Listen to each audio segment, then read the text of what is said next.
Hello and welcome to my channel. My name is David S. Huber and I am an artisan briar pipe maker. Today I'm going to talk a little bit about the general terminology that I use in my videos just to keep us all on the same page. So let's jump right in. First I'll talk about my primary materials, briar and ebonite. So briar is blocks that have been cut from the root burl of the white heath bush that grows in the Mediterranean region. Briar has been used as the primary material for pipes for well over 100 years now. Ebonite is vulcanized rubber that I source from Germany and been the primary material for mouthpieces also for well over 100 years. The stummel is the primary part of the pipe. It's the part that's made out of briar. And so the stummel has been shaped out of the block and is in sort of a final form of a pipe, whether it's been drilled or not. And I'll continue to refer to the stummel as the stummel even after I've drilled it in my videos. Now the mouthpiece is the part of the pipe that goes into your mouth, hence the name. It's made out of ebonite. Ebonite is the primary material that I use, and that's the primary material used for mouthpieces around the world. I'll talk a little bit about the parts of a stummel.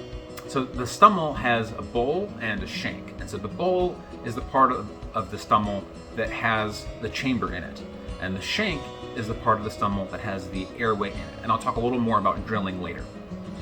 So the bowl also has two major aspects: the rim, which is the top of the bowl, and the cheeks, which is the transition area from the bowl into the shank. And the shank also has two major aspects: the transition area that I just described, where the bowl and the shank meet, and the face, which is the end of the shank. That's where the shank meets the mouthpiece. And so the parts of the mouthpiece that I'll talk about now are the slot, the button, the bite zone, the transition area, which can be a flare or saddle, and the tenon. And so first the slot. So the slot is the exit hole for air as it passes through the mouthpiece and reaches the end user. The button is the end of the mouthpiece where the slot is, and is the tallest part of the mouthpiece after the saddle or the flare. The bite zone is the area just behind the button. This is where your teeth go, is the bite zone.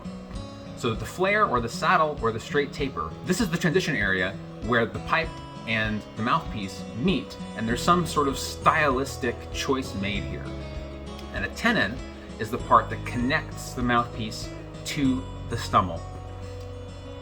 Now the tenon can have two primary styles: a standard straight tenon or a military taper tenon. A standard straight tenon is just as it sounds. It's been turned on a lathe and the walls are parallel to each other. The military taper tenon is also just as it sounds. It's been turned on a lathe and the walls are not parallel to each other. And finally, we come to drilling. There are three holes in any stummel: the chamber, the airway, and the mortise. The chamber is found in the bowl, the airway is found in the shank, and the mortise is found at the end of the shank. The airway connects the mortise and the chamber and allows air to pass through.